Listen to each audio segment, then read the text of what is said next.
Ayan mga tol, so welcome na naman sa panibagong ukay-ukay hunting natin. So nandito ako sa may Muzon, SJDM Bulacan. Nadaanan ko lang tong ukay-ukay na to kasi naghahanap ako ng mga denim na i-customize, no. So nakita ko lang tong ukay-ukay spot na to, tapos nakita ko na mura lang yung mga denim nila, yung mga jorts tsaka pants.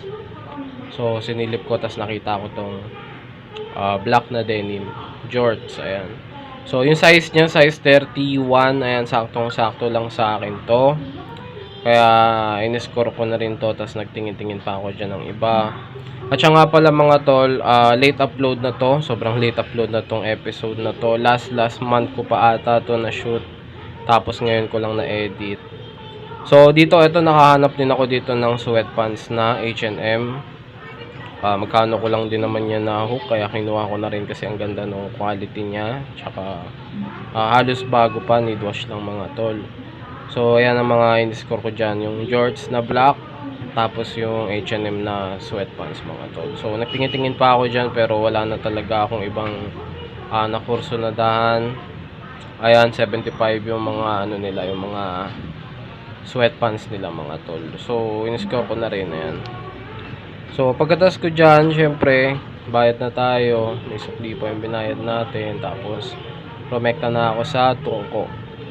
Ayan, eto ang bumungad sa akin. Naka-sale sila ngayon dito sa may builders yan mga tol, sa may tungkong mangga. Eto yung nakakita kami ni Mrs. Kasama ko yung Mrs. ko dyan.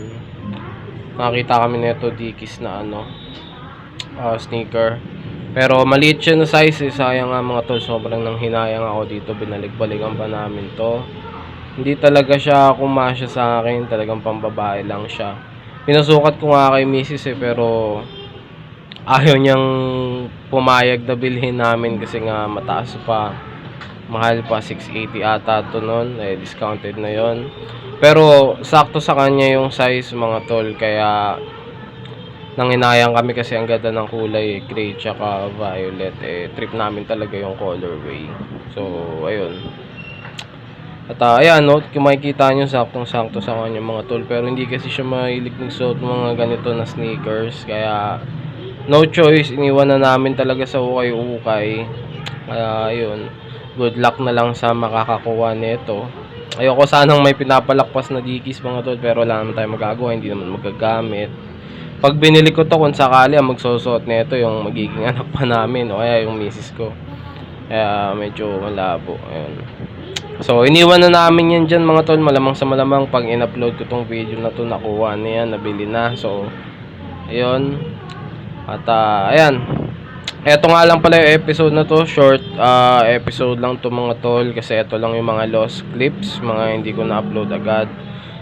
Marami pa namang sapatos dito sa ukayan na to, no. Lagi silang may new arrivals ng sapatos. Puntahan nyo na lang, nag-sale sila dyan hanggang 70%.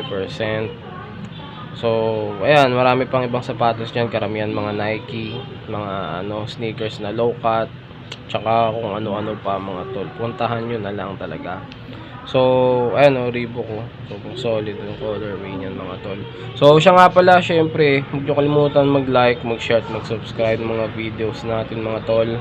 Marami akong mga episode na ganito na ilalabas, yung mga dati ko pang videos na hindi ko pa na-edit, natenga na ng medyo matagal. Ayan, i-upload ko. Sasabihin ko naman sa inyo mga tol kung bagong episode siya or lumang episode, para updated kayo. Para kung halimbawa may makita kayo mga items ganyan, pwede nyo pambalikan. So ayun, maraming salamat sa panonood mga tol. Yun lang, kita-kits lang sa next vlog. Peace.